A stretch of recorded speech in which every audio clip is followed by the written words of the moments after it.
راہ علی نماز ہے، راہ علی زکوٰۃ ہے، راہ علی یتیم پروری ہے۔ عزاداروں، میں دوستو عرض کروں، کوفہ میں بیت المال میں اہواز سے شہد کے مشکیزیں آئے۔ امیر المومنین کوفے کے یتیم بچوں کو اکٹھا کر کے اپنے ہاتھوں سے شہد کھلاتے تھے۔ لوگوں نے عرض کی، یا امیر المومنین آپ کیوں زحمت کرتے ہیں، ہم بچوں کو شہد کھلا دیتے ہیں۔ فرمایا بات شہد کھلانے کی نہیں، بات اس احساس یتیمی کو ختم کرنے کی ہے۔ کوئی یتیم یہ نہ سوچے میرا باپ بھی زندہ ہوتا مجھے بھی گود میں بٹھا کے شہد کھلاتا۔ فرمایا جس کا کوئی باپ نہیں ہوتا امام اس کا باپ ہوتا۔ اور تاریخ نے یہ خوبصورت جملہ امیر المومنین کے متعلق لکھا، یتیموں کے ساتھ مولا علی کی شفقت و محبت کو جب وہ بچے دیکھتے جن کے ماں باپ زندہ تھے، وہ بچے بھی یتیم ہونے کی تمنا کرتے تھے، کاش ہم بھی یتیم ہوتے اور علی ہماری سرپرستی۔ 19 رمضان المبارک کی صبح کو جب ضرب لگی تھی سر اقدس پر، آقا کو زخمی حالت میں اٹھا کے لائے، طبیب نے زخم کا معائنہ کیا۔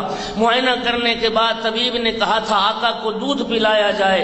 علم انی فاطمہ میں یہ روایت موجود ہے، 200 کوفے کا یتیم بچہ امیر المومنین کے ارد گرد موجود تھے۔ جب دودھ کا سنا یتیم دوڑے، پتہ نہیں کہاں سے، تھوڑی دیر کے بعد آئے تو ہر یتیم کے ہاتھ میں دودھ کا پیالہ تھا۔ آقا آپ دودھ نوش فرمائیں، آپ کے بعد ہمارا کون ہے؟ ایک شہید کی بیوہ دودھ کا پیالہ لے کے در اقدس پہ حاضر ہو گئی۔ امام مجتبیٰ فرماتے ہیں تیرے تو اپنے یتیم بچے ہیں، تو یتیموں کو دودھ پلا، کہتی میرے یتیموں نے مجھے کہا ہے ہم دودھ نہیں پیئیں گے، آقا امیر المومنین کو دودھ چاہیے۔ میرے دوستو، یتیم پروری راہ امیر المومنین، نماز راہ امیر المومنین، زکوٰۃ راہ امیر المومنین ہے۔ میں کہتا ہوں عبادتیں دو طرح کی ہیں، مالی عبادتیں، بدنی عبادتیں۔ نماز بدنی عبادت ہے، روزہ بدنی عبادت ہے، زکوٰۃ مالی عبادت ہے، خمس مالی عبادت ہے، حج بدنی بھی ہے مالی بھی ہے۔ میرے محترم، بڑے بڑے عابد اور بڑے بڑے عبادت گزار دنیا میں آئے، لیکن ہر عابد کسی ایک وقت میں ایک عبادت کرتا نظر آیا ہے۔ اللہ رب العزت نے ہمیں علی جیسا وہ امام عطا کیا ہے جو ایک ایک وقت میں دو عبادتیں کرتے نظر آئے۔ یقیمون الصلاۃ و یؤتون الزکاۃ، نماز بھی ادا ہو رہی تھی، زکوٰۃ بھی ادا ہو۔ یا علی تو بھی کامیاب، تیری راہ پہ چلنے والے بھی کامیاب۔ امام جعفر صادق علیہ السلام نے اپنے شیعہ کی کیا علامت بیان فرمائی، سنو گے؟ آقا فرماتے انما شیعۃ علی ابن ابی طالب من عفا بطنہ و فرجہ، فرمایا علی کا شیعہ وہ ہے جو لقمہ حلال کھاتا ہے۔ علی کے شیعہ کی نشانی یہ ہے، رزق حلال کماتا ہے، رزق حلال اولاد کو کھلاتا ہے، لقمہ حرام اپنے شکم میں داخل نہیں کرتا۔ حرام خور سب کچھ ہو سکتا ہے، علی کا شیعہ نہیں ہو سکتا۔ معصوم نے ارشاد فرمایا لقمہ حرام کھانے والے پر اللہ کے سب ملائکہ لعنت کرتے ہیں۔ ایک لقمہ حرام شکم میں داخل ہو جائے 40 دن تک دعا مستجاب نہیں ہوتی۔ لقمہ حرام کا وضعی اثر یہ ہے، کلام معصوم اثر نہیں کرتا۔ آپ روز عاشور امام حسین علیہ السلام کے خطبات کا کبھی مطالعہ کریں۔ ایک خطبے میں میرے آقا نے لشکر یزید کو خطاب کر کے فرمایا تھا کہ میں جانتا ہوں کہ میری باتیں تم پہ اثر نہیں کریں گی، اور اس کا سبب یہ ہے ملیت بطونکم من الحرام، تمہارے شکم حرام سے بھرے ہوئے ہیں، اگر تمہاری غذا حلال ہوتی تو میرا کلام تم پہ اثر کرتا، اگر تم لقمہ حلال کھاتے تو میرا کلام تم پہ اثر کرتا۔ لقمہ حرام کا اثر یہ ہے، لقمہ حرام کی تاثیر یہ ہے کہ کلام امام بھی اس شخص پہ اثر انداز نہیں ہوتا۔ لقمہ حلال کھا۔ سرکار دو عالم کی بارگاہ میں ایک شخص حاضر ہوا، عرض کرتا ہے یا رسول اللہ مجھے اسم اعظم تعلیم فرمائیں۔ سرکار نے فرمایا کیا کرو گے اسم اعظم کو؟ عرض کرتا ہے یا رسول اللہ میں چاہتا ہوں اسم اعظم کے ذریعے میں جو دعا مانگوں میری وہ دعا مستجاب ہو جائے۔ سرکار نے فرمایا غیر اللہ کی محبت دل سے نکال، لقمہ حلال کھا، پھر جس نام سے اللہ کو پکارے گا وہی اسم اعظم بن جائے۔ جس نام سے خدا کو پکارو گے وہی اسم اعظم بن جاؤ گے۔ کون ہوتا ہے علی کا شیعہ؟ پرسوں دن گزرا امام موسیٰ کاظم علیہ السلام کی شہادت کا۔ بغداد میں جب نظر بندی کی زندگی گزار رہے تھے امام، بغداد کے ایک دروازے سے گزر ہوا، گانے بجانے کی آوازیں آ رہی تھی، راگ و رنگ کی، شراب و شباب کی محفل لگی ہوئی تھی۔ امام دروازے پہ پہنچے، گھر کی کنیز باہر نکلی، میرے آقا نے اس کنیز سے پوچھا تیرا جو مالک ہے آزاد ہے یا غلام ہے، آزاد ہے یا بندہ؟ کہنے لگی میرا مالک وہ کسی کا غلام کیوں ہوگا، کسی کا بندہ کیوں ہوگا، وہ آزاد ہے۔ امام موسیٰ کاظم علیہ السلام نے فرمایا سچ کہتی ہے، وہ آزاد ہے، اگر وہ کسی کا بندہ ہوتا تو بندگی کرتا، نافرمانی نہ کرتا۔ یہ جملے فرما کے امام علیہ السلام آگے بڑھ گئے، کنیز گھر گئی، مالک کا نام بشر تھا۔ بشر نے پوچھا کس سے باتیں کر رہی تھی؟ کہا اس طرح کی ایک شخصیت تھی، تیرے بارے میں انہوں نے پوچھا تھا کہ تیرا آقا آزاد ہے یا بندہ ہے، تو نے کیا کہا؟ میں نے کہا وہ آزاد ہے۔ انہوں نے کیا کہا؟ کہتی انہوں نے کہا سچ کہتی، آزاد ہے، بندہ ہوتا تو پھر بندگی کرتا، نافرمانی تو نہ کرتا۔ اتنا اثر ہوا امام کے اس جملے کا بشر کے دل پر، میرے محترم، اس نے شراب و شباب کی محفل کو چھوڑا، آلات موسیقی کو توڑا، ننگے پاؤں دوڑتا ہوا بھاگتا ہوا امام موسیٰ کاظم علیہ السلام کے قدموں پہ گرا، عرض کرتا ہے فرزند رسول اللہ کی بارگاہ میں میری بخشش کی دعا کریں، میں آپ کے سامنے وعدہ کرتا ہوں آج کے بعد آزاد نہیں رہوں گا، میں اس کا بندہ بن کے رہوں گا۔ امام موسیٰ کاظم نے دعا کی اللہم اغفر ذنبہ وطہر قلبہ، میرا اللہ اس کے دل کو پاکیزہ کر دے، اس کے گناہوں کو معاف کر دے۔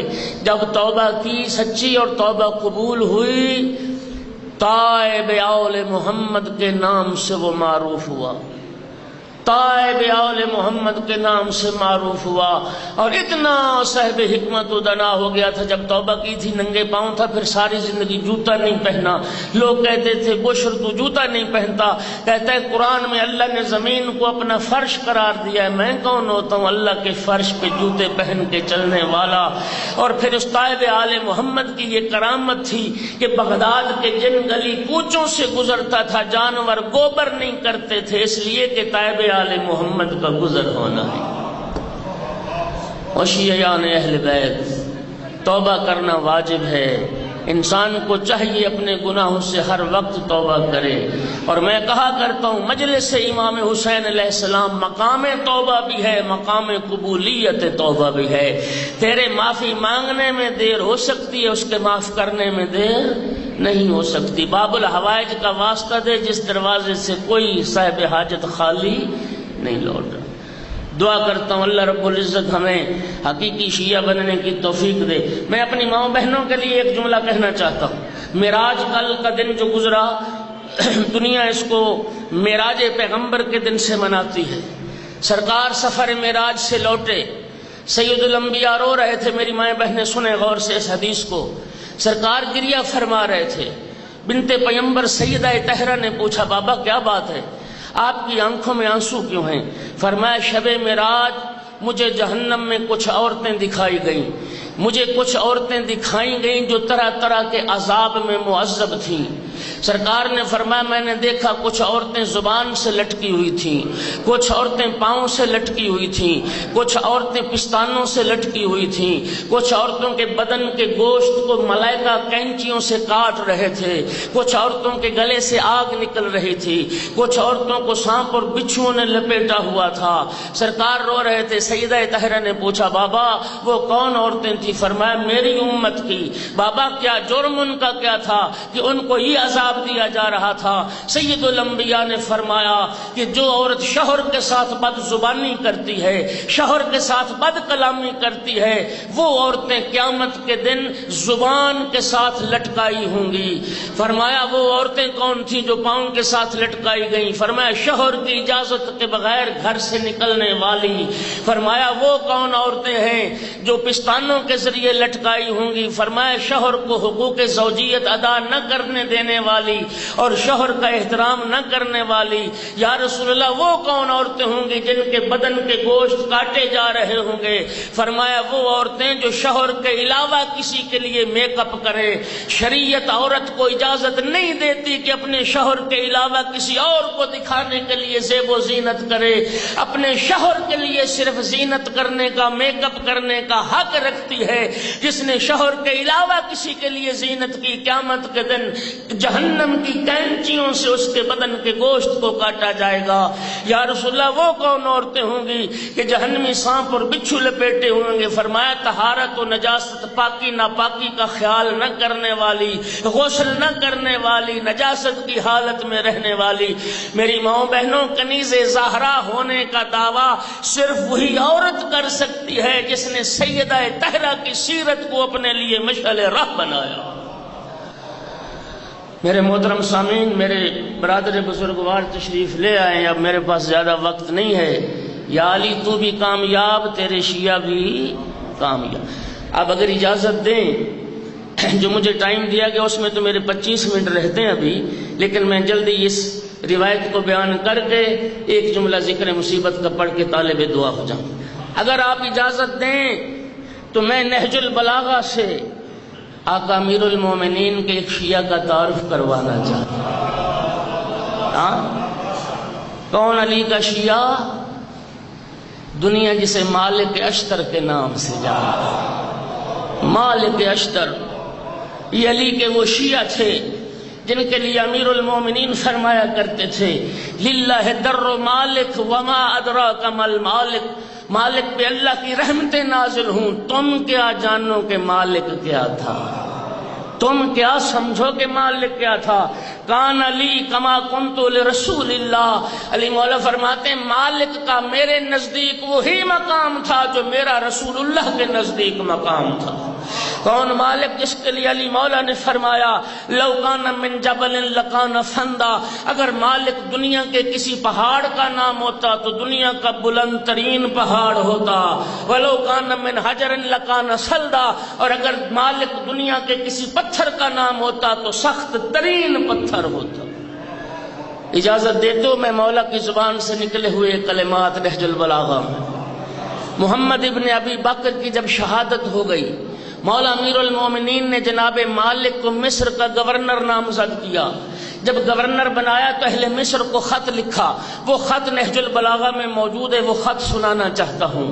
میرے مولا نے اہل مصر کو لکھا یا اہل مصر انی بعثت الیکم عبدا من عباد اللہ، مصر والو میں اللہ کے ایک بندے کو تمہاری طرف بھیج رہا ہوں۔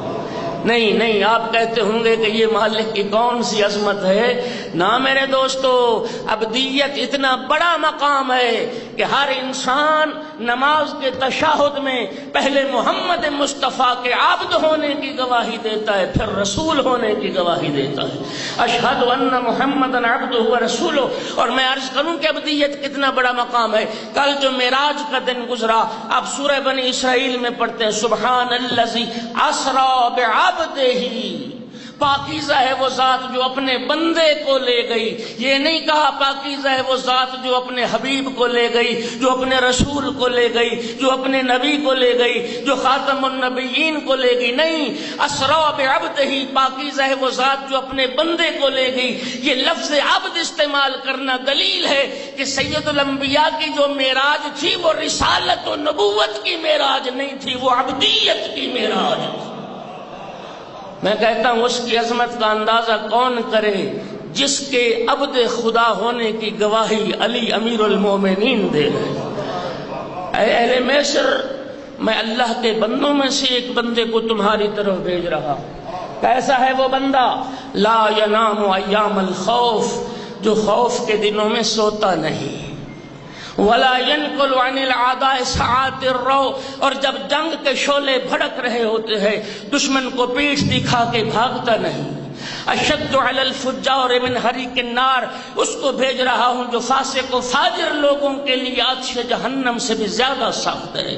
وابعد الناس عن دنس وعار، جو سب لوگوں سے زیادہ دور ہے ننگوار سے۔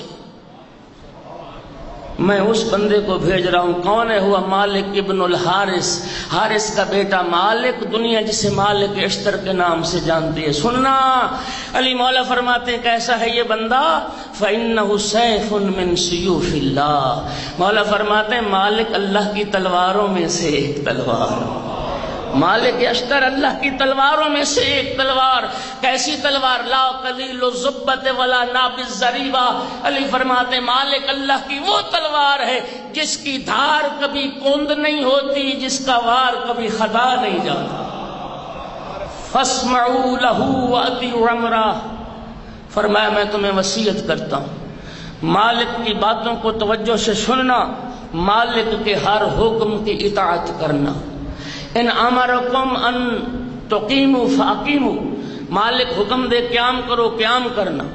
مالک حکم دے ٹھہر جاؤ، ٹھہر جانا. اگر مالک حکم دے ان تنفروا فانفروا، کوچ کرو تو کوچ کرنا. کیوں؟ اس لیے کہ مالک لا یقدم ولا یؤخر الا امری. کسی کو آگے بڑھائے گا تو میرے حکم سے، کسی کو پیچھے ہٹائے گا تو میرے حکم سے.